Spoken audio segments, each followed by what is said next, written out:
कर्पूरगौरम करुणावतारम संसारसारम भुजगेन्द्रहारम सदा वसंतम हृदयारविंदे भवम भवानी सहितम नमामि।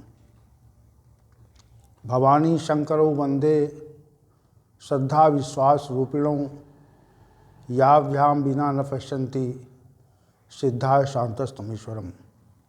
वसुदेव सुतम देवम कंसचाणूरमर्दनम देवकी परमानंदम श्री कृष्णं वंदे जगद्गुरुं।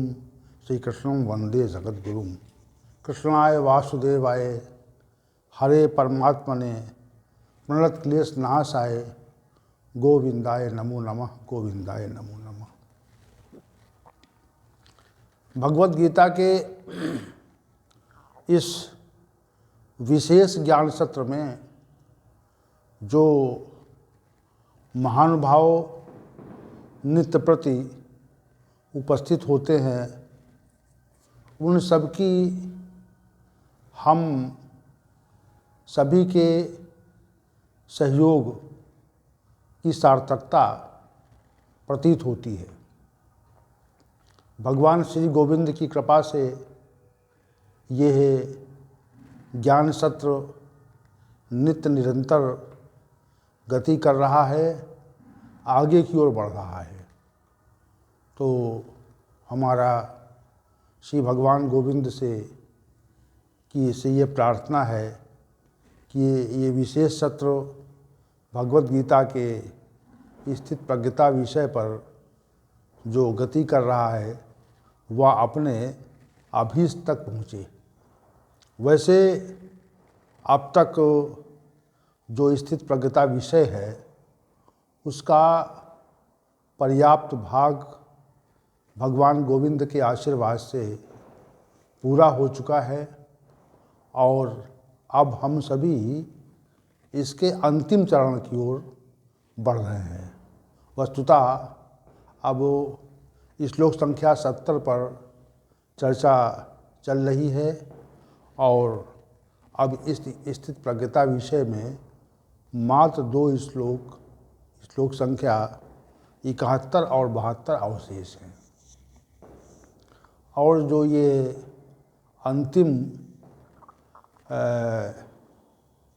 जो इसका समापन है वो श्री भगवान के द्वारा विशिष्ट रूप से किया गया है।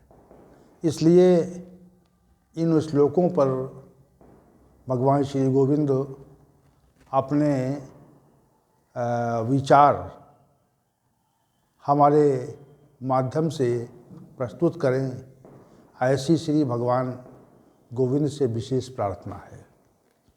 तो अर्जुन के द्वारा जो पूछा गया अंतिम प्रश्न था, व्रजेत किम, यानी स्थित प्रज्ञ पुरुष कैसे चलता है। तो जो अर्जुन ने ये प्रश्न पूछा था कि स्थित प्रज्ञ पुरुष किम व्रजेत, 54वें श्लोक में जो प्रश्न है अर्जुन का, उसमें ये कहा गया था, अर्जुन ने कहा था कि स्थित प्रज्ञ पुरुष चलता कैसे है।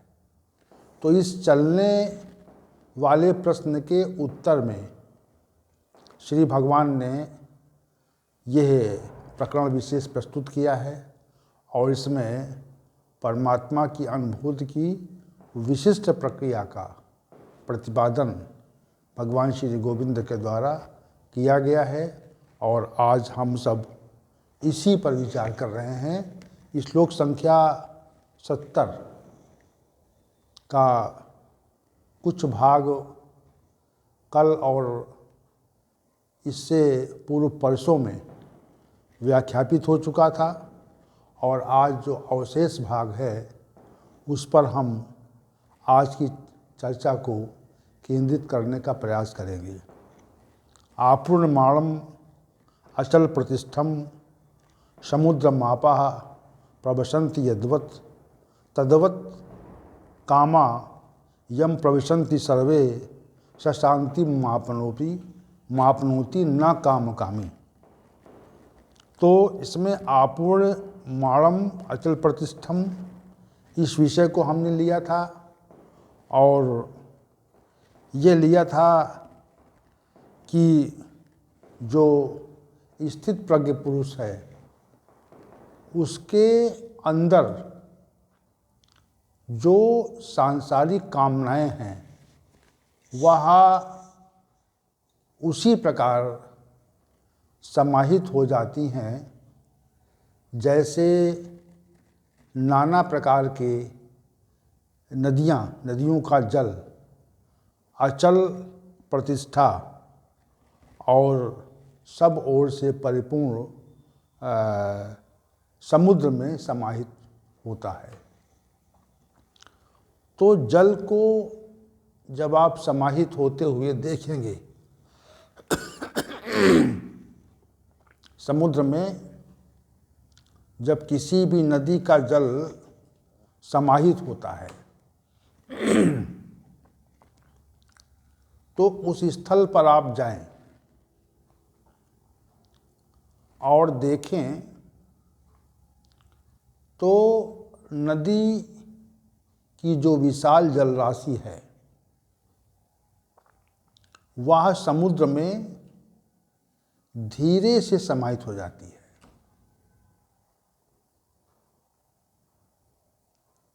उसमें कोई ध्वनि आपको आभासित नहीं होगी। समुद्र के विशाल जल में नदी का जो समापन होता है, उसका जो मिलना होता है, उसका जो एक रूप होना होता है, वह परम शांति से हो जाता है। नदी की जो विशाल जलराशि है वह धीरे से अथाह समुद्र में सब ओर से परिपूर्ण और अचल प्रतिष्ठा वाले समुद्र में मिल जाती है, एकाकार हो जाती है, एक रूप हो जाती है, उसमें समाहित हो जाती है। तो ये एक प्रक्रिया है कि जल समुद्र में समाहित हो रहा है, मिल रहा है। तो वैसे ही जो स्थित प्रज्ञ पुरुष है, जिसने अपने को पूरी तरह से संयमित कर लिया है और जो परमात्मा के साक्षात्कार और नित्य संयोग से परिपूर्ण है, परमात्मा के नित्य संयोग और साक्षात्कार से जो साधक परिपूर्ण है, उसमें भी जो कामनाएं हैं, जो विषय भोग हैं, वह उसी स्वरूप में समाहित हो जाते हैं जैसे नदियों का विशाल जल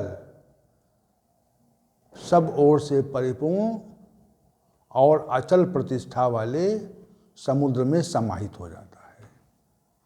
तो आज का जो विषय है जिस पर हम अपने विचार केंद्रित करना चाह रहे हैं वह ये है कि समस्त विषय कामः पद कहा श्री भगवान ने, कामा यम प्रविशन्ति। उस महापुरुष में समस्त भोग समाहित हो जाते हैं, समस्त विषय भोग, समस्त कामनाएं समाहित हो जाती हैं। अभी इससे पूर्व श्री भगवान ने एक उदाहरण दिया था कि जैसे कछुआ अपने प्रतिकूल अवस्था में कछुआ अपने अंगों को समेट लेता है और उसी प्रकार से यदा संहरते चायम कूर्मा अंगान इव सर्वसा इंद्रियाणि इंद्रियार्थे भी तस्य प्रज्ञा प्रतिष्ठा। जिस प्रकार प्रतिकूल स्थिति में कछुआ अपने अंगों को समेट लेता है, उसी प्रकार एक स्थित प्रज्ञ पुरुष इंद्रिय विषयों को इंद्रियों में समेट लेता है। अब यहाँ पर समाहित होने वाली बात है कि जैसे जल समाहित होता है समुद्र में, वैसे ही समस्त विषय भोग स्थित प्रज्ञ पुरुष में समाहित हो जाते हैं। तो इस तथ्य को जरा आप समझें। हम सभी सामान्य मनुष्य जो इस संसार से व्यवहार करते हैं, संसार में अपना जीवन लगाए रखते हैं, उससे आसक्त रहते हैं, तो उस आसक्ति के कारण हमारी जो संलग्नता है वह संसार में रहती है, और उसके जो पीछे का भाव है, जो संलग्नता है या जो आसक्ति हमारे अंदर है, उसके पीछे का जो भाव अगर हम देखेंगे बहुत विचार से और निष्पक्ष भाव से, जब इस तथ्य पर हम विचार करेंगे कि ऐसी कौन सी वस्तु है, ऐसी कौन सी स्थिति है जिस कारण हमारी आसक्ति संसार में बनी रहती है, तो उसके पीछे जब हम बहुत विचार करते हैं तो ये पाते हैं कि जो श्री भगवान ने कामा यानी विषय भोग के लिए कहा है, तो विषय भोग ही जो है वह हमारी आसक्ति को बनाए रखते हैं, और वे समय के साथ प्रस्फुटित होते हैं, उठ खड़े होते हैं। जैसे अनुकूल स्थितियां देखते हैं वे, वैसे ही कामनाएं उसी प्रकार उपजती हैं जैसे अनुकूल जलवायु पाने पर बीज का अंकुरण होता है, वैसे ही कामनाओं का अंकुरण विषय भोग के रूप में होता है। और जो हम आसक्त रहते हैं संसार में, उसके पीछे हमारे विषय भोग ही हैं। परमात्मा की ओर हम उन्मुख नहीं हो पाते हैं, परमात्म तत्व से हम विमुख रहते हैं, उसके पीछे केवल मात्र कामनाएं ही हैं, विषय भोग की अभिलाषा, लालसा है। अब इसमें दो स्थितियां आती हैं। एक स्थिति तो मनुष्य के साथ ये होती है कि वह विषय भोगों को प्राप्त करके और उनके उपभोग की क्षमता वाला एक व्यक्ति होता है, वो स्थिति होती है। और दूसरी स्थिति ये होती है कि विषय भोग तो हैं लेकिन उनके उपभोग की क्षमता नहीं है। जैसे हमारे पास हर प्रकार का भोजन है और हम धन संपत्ति से बिल्कुल संपन्न व्यक्ति हैं, तो हमारे पास प्रत्येक प्रकार का भोजन उपलब्ध है, हर स्थितियां उपलब्ध हैं। लेकिन रोग के कारण उन विशिष्ट वस्तुओं को हम ग्रहण नहीं कर सकते। तो यहाँ ये स्थिति उत्पन्न हो गई कि क्यों नहीं कर सकते, क्योंकि कोई रोग है।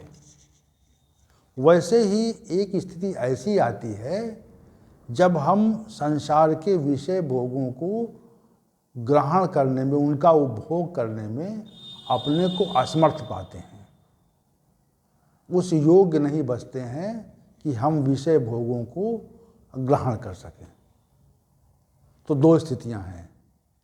एक स्थिति वह है कि हम कर सकते हैं, और दूसरी स्थिति है कि हमारे पास हैं लेकिन हम उनका उपभोग नहीं कर सकते हैं। और तीसरी स्थिति एक और होती है कि हमको विषय भोग किसी कारणवश प्राप्त नहीं होते हैं। तीनों स्थितियां देखिए आप, एक को प्राप्त है उसका उपभोग कर रहा है, और दूसरे को प्राप्त है वो उपभोग की स्थिति में नहीं है, और तीसरा है उसे प्राप्त नहीं है। लेकिन तीनों में जो प्राप्त कर रहा है उसमें और अधिक उपभोग की इच्छा है। जो नहीं प्राप्त, जो उपभोग उपलब्ध होते हुए भी उनको नहीं उनका उपभोग कर पा रहा है, तो उसके अंदर एक क्षुब्धता है, एक दुख है, एक शोक है कि वस्तु तो है लेकिन हम उसको ग्रहण नहीं कर पा रहे हैं। जैसे हमारे पास नाना प्रकार की मिष्ठान हो, मिठाइयाँ हों, और हम शुगर के रोग से पीड़ित हों, तो अब नाना प्रकार की मिठाइयाँ तो हैं लेकिन उनके उपभोग करने पर हमारा रोग बढ़ सकता है। तो हमारी दृष्टि वहाँ पर उपलब्ध तो है लेकिन उनके उपभोग का निषेध है। और दूसरी चीज़ है कि हम जैसे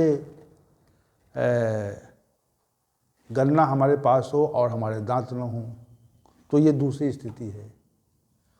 तो लेकिन उनके पीछे जो भाव है, अब इस तीनों व्यक्तियों के साथ, तीनों व्यक्तियों, सामान्य व्यक्तियों के की हम बात कर रहे हैं कि एक तो उपलब्ध है उसका उपभोग कर रहा है, उपलब्ध है वो उपभोग के योग्य नहीं है, और तीसरा वो है जिसको उपलब्ध नहीं है। लेकिन तीनों की भावना विषयों के उपभोग की रहती है। इतनी सी बात हम कहना चाह रहे थे, और उसको कहने के लिए ये भूमिका हमें प्रस्तुत करनी पड़ रही है। तीनों में विषय भोग की कामना रहती है कि मिले, उसका संयोग हो, हम उसका उपभोग करें।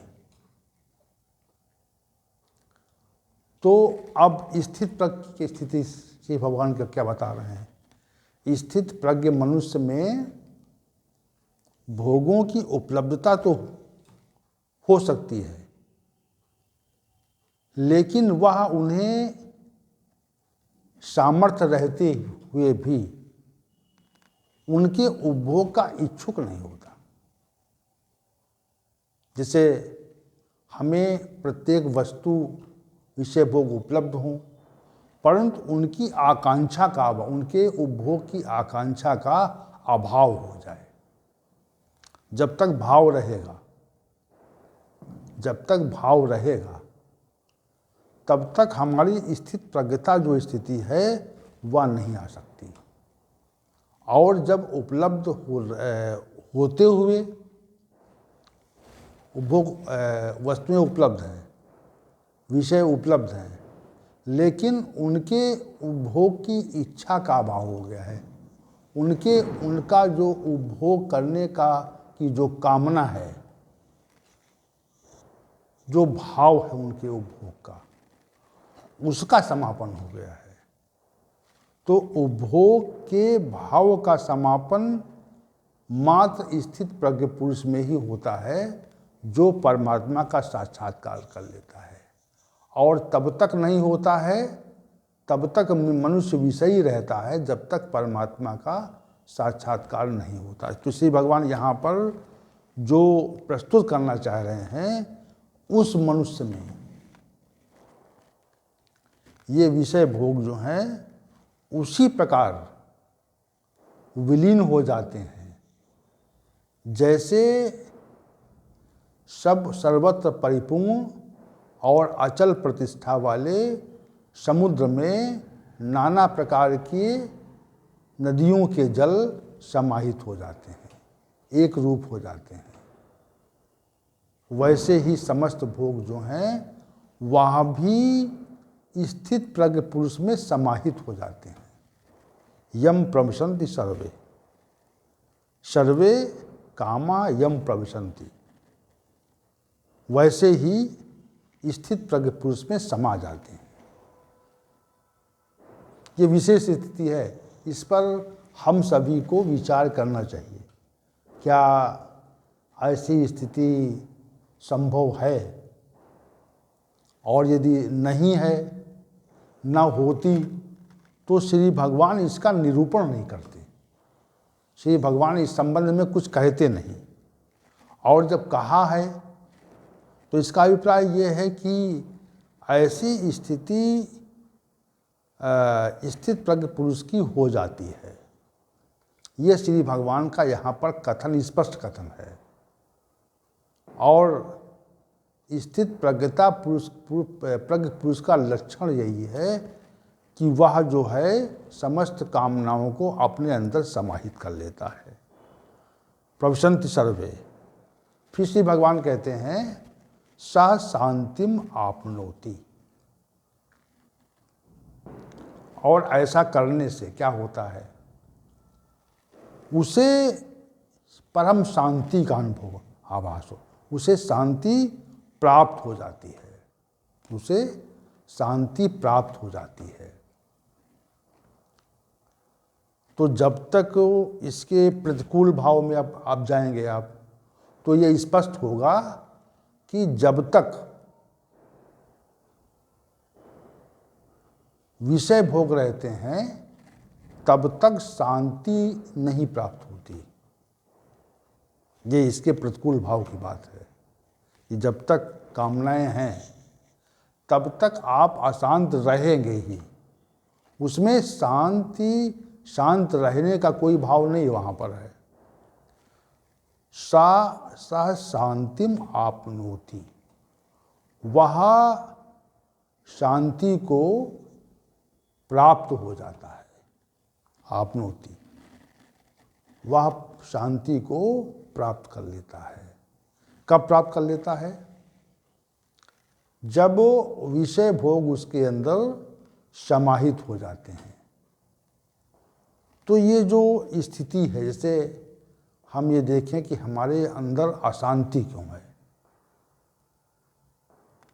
तो अशांति के पीछे जब हम विचार करेंगे क्यों है, तो ये पाएंगे कि अशांति के पीछे हमारी अपनी कामनाएं हैं, विषय भोग के उपभोग की लालसा है, उन विषय भोग का हम उपभोग करना चाह रहे हैं, इसलिए अशांति है। एक प्रकरण में आता है त्यागा शांतिर अनंतरम, त्याग से तत्काल शांति मिलती है। तो वहाँ पर जो शांति का प्रकरण है वह त्याग से है। और यहाँ पर श्री भगवान का जो कथन यहाँ पर है वह शांति के लिए समस्त भोगों को अपने अंदर समाहित कर लेने में है। अलग अलग, देखिए दोनों भावनाएं, बातें अलग अलग हैं। जैसे हमारा किसी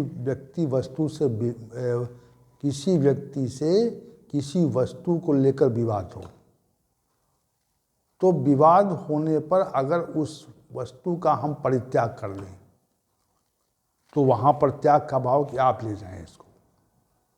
तो श्री भगवान कहते हैं त्यागा शांति अनंतरम, तो तत्काल शांति मिल जाएगी, विवाद खत्म, शांत हो जाएगा। जो वस्तु के कारण जो अशांति मन में थी उसका तत्काल समापन हो गया। क्यों हो गया? क्योंकि वह वस्तु हमारे द्वारा त्याग दी गई। तो वहाँ पर जो शांति का जो मूल मंत्र है वह त्याग से है। और यहाँ पर कामनाओं का सर्वथा अपने अंदर समाहित कर लेने से त्याग की बात है कि समस्त कामनाएं जो हैं यदि आपके अंदर स्थित प्रज्ञ पुरुष के अंदर उसी प्रकार समाहित हो जाती हैं जैसे नदियों का जल सब ओर से परिपूर्ण और अचल प्रतिष्ठा वाले समुद्र में समाहित हो जाता है, और वैसे ही विषय भोग जब स्थित प्रज्ञ पुरुष में समाहित हो जाते हैं तो वो परम शांति को प्राप्त होता है। तो ये परम शांति वाली बात यहाँ तक स्पष्ट हो गई। अब श्री भगवान कहते हैं स शांतिम न काम कामी, जो कामनाओं की कामना करता है, काम कामी, जो पुरुष कामी है और जो कामना रखता है उसको शांति नहीं मिलती। तो जो इस श्लोक का जो अंतिम भाग है न काम